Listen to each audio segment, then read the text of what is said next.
This is my review on X-Men First Class from 2011, I think so. This is the one with the younger, newer cast.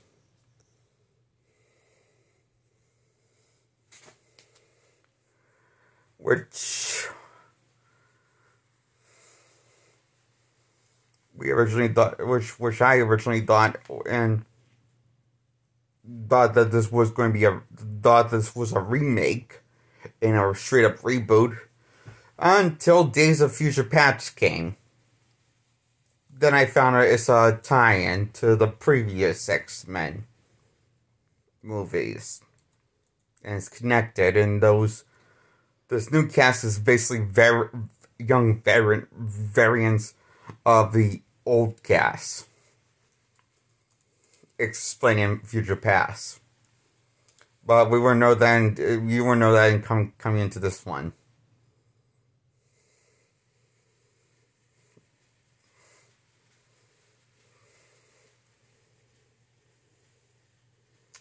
So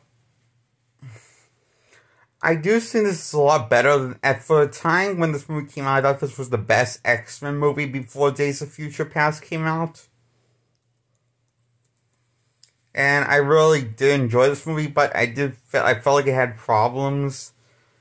Like, I didn't like how they killed off pretty much most of the X-Men people before they became X-Men members. And this killed them off for shock value in this movie. And that kind of always bothered me, so I just gotta get up.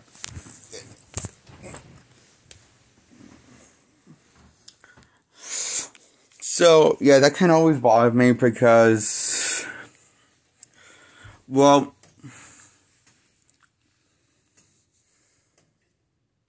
okay, here's the thing. When the film is like just focusing on Magneto's revenge story, and when the movie actually focuses on Magneto, well, first the film doesn't really start off as an X-Men story. It kind of starts off like it starts off sort of like a Charles and Xavier story, and less about the X-Men. The X-Men just is used for an excuse for something so heroic for them to do.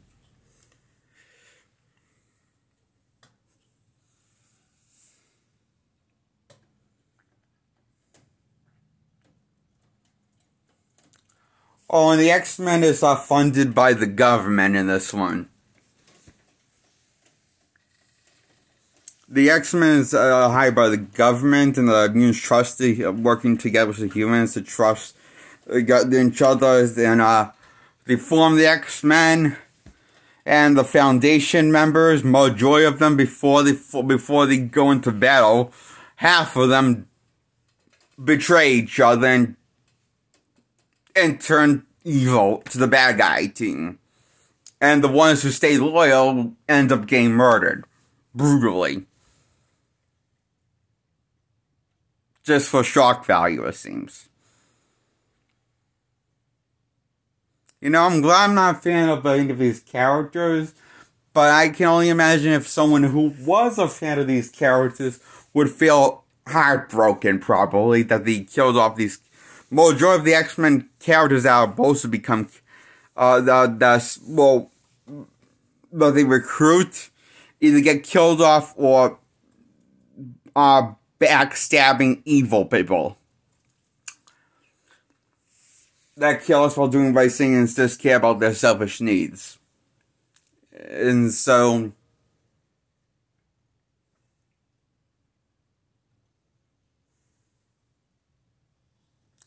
there's really a short team of X-Men.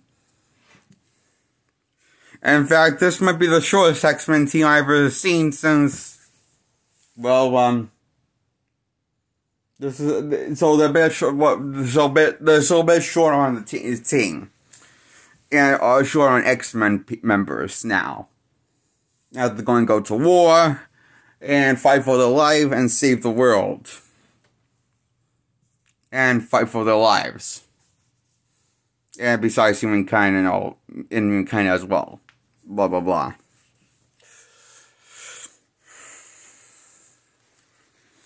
Majority of the first half of the movie is after the first half is over, when, you know, Charles Xavier and Charles introduces himself to who will become Magneto. But right now they're just best friends, not enemies at this point in the story, and that happens later in the movie. They become Swarm Allies because they don't want the same thing, but they want different things. Eric wants pretty much bloodshed, and Xavier just wants peace. Yeah, this is how he just sees that black and white. It seems though that they go their separate ways, and he forms a brotherhood, and Xavier continues teaching the X-Men after getting paralyzed by his best friend, Magneto. And that's how he ends up in the wheelchair.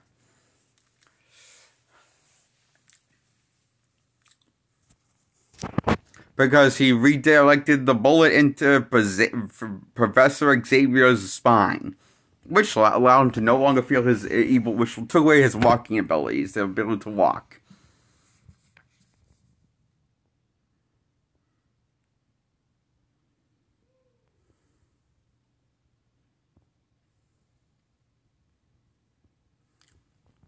But he still has his full head of hair.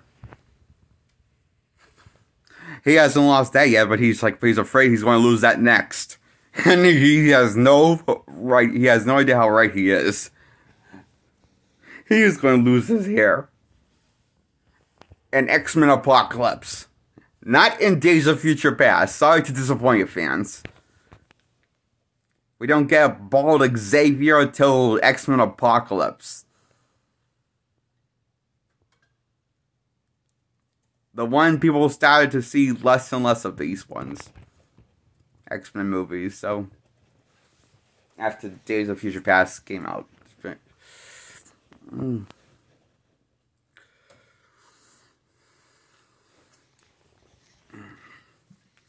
Isn't that great? The X-Men movie that we see a young bald Xavier is the one that less people saw.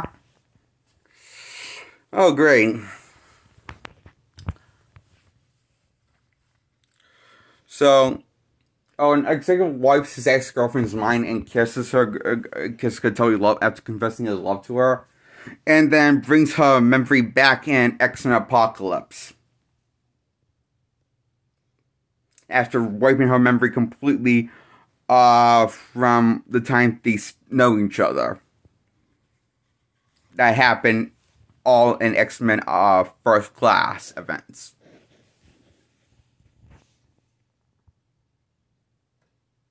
You know, where they met, fall in love, got to know each other, blah, blah, blah, blah, blah.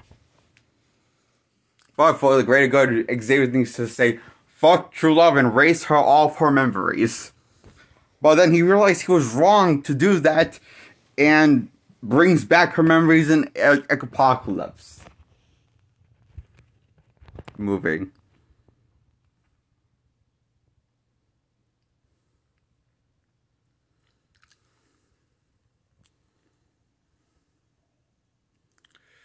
And, X-Men First Class, I'm giving this an 8 out of 10. And now I'm going to talk about Days of Future Past, the road cut, and the theatrical cut of Days of Future Past.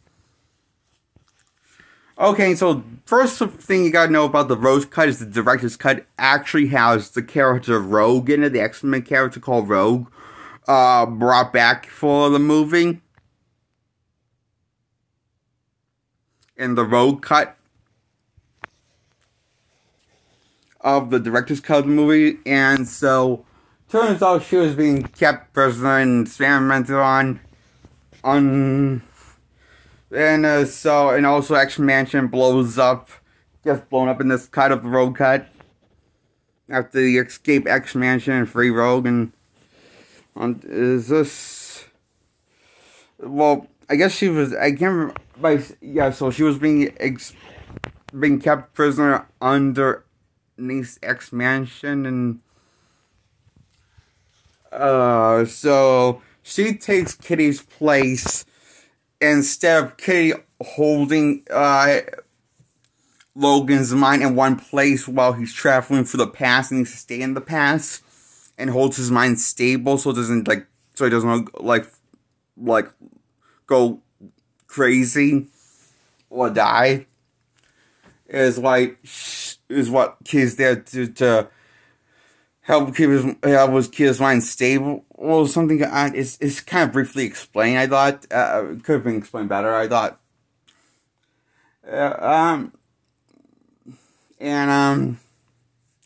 so Rogue goes to take her place because Kitty's getting tired and she's bleeding out after Logan stabbed her when he was in his middle of his sleep attack. He was attacking people in his sleep. So. And that's as much difference as it is in the Rogue cut. What's the rest of the plot of the film? Okay. Well, the X-Men have to go back to a certain time to the 60s or 50s. It's the 60s, I believe, era, to stop an assassination of this guy that started the Sentinel program, and the experiment went to experimented on Mystique after she assassinated this guy, which made to worse things, which led to not just humans and not just like mutants being enslaved and enslaved and murdered, but also humans as well. It's led to a apocalyptic future.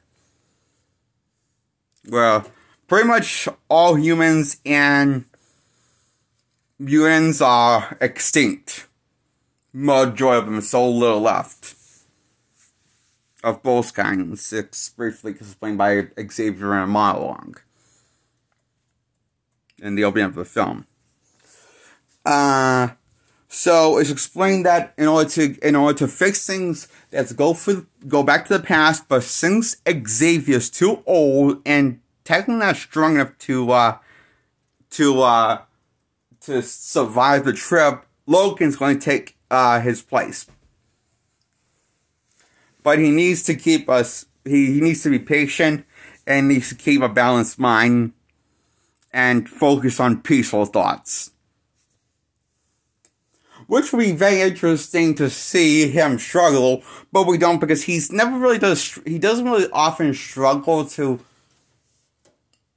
Well, since he got the hang of it pretty easily, so it's kind of he didn't go anywhere with that. Make that character journey of himself or on his own, but yeah, Wolverine doesn't do a lot in this movie as a character. He's just there to as the observer. And doesn't say a lot in this movie, but he doesn't whine a lot in this movie either. Unlike the first X-Men movie. He has a few action scenes here and there, but he doesn't get much either of action. Or a whole lot to do. Actually, the action he does get to do is only there just to basically, well, make him look like a fool. And demasculate him. By getting him butt handed to him easily. Just like the first X-Men movie.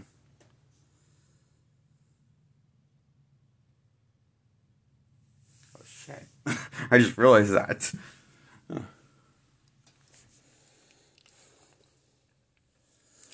So, anyway, Logan goes back to the past, changes the past, which changes the future, but also erases the past, the current past future that he was in, and everything that he experienced from that timeline has gone erased and rewritten for a better timeline, a better future of tomorrow. Is what Logan wakes up to after he rewrites history and changes the past with Xavier and Magneto's help and Beast's help, and also, well, Mystique's help by she basically choose to change the past instead of like Xavier like using the powers on Mystique and manipulating her. He decides to give her let her decide on what the future's what's going to happen next, and it's her choice whether the future is bad or good outcome. It's his or her choice now. So she chose to spare the guy from the Sentinel program that created Sentinels, and now they're heroes, blah blah blah, all those end well. And Cyclops and all the X-Men are no longer dead that died in X-Men Last Stand. Isn't that great? But don't worry, we don't get to see any more stories with them from here on out in the Fox universe. Isn't that great, everybody? This is what you wanted, right? A comic book, a fake comic book, but unique style to the X-Men. That's kind of like, it feels like comic book-like, but also kind of futuristic sci-fi style. But like a merge between the Fox movies and a style and the 90s X-Men cartoon style. At the end, remember the opening after the Rewriting the Future. The movie changes to a completely different comic book style that we'll never see again. Anytime soon, probably. And shows us a different world with the X-Men alive and well, and the teaching class. It kind of, I don't know why, but I kind of wanted to see that future of the X-Men was what those guys up to, was that world. More so than the Fox one. The other one is that the Fox one to focus on. Of X-Men movies.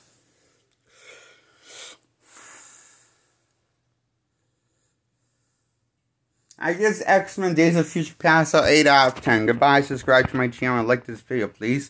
And subscribe to my channel and click on the bell. I have to click on the subscribe button and click on the like button. Just stay tuned for more of my videos.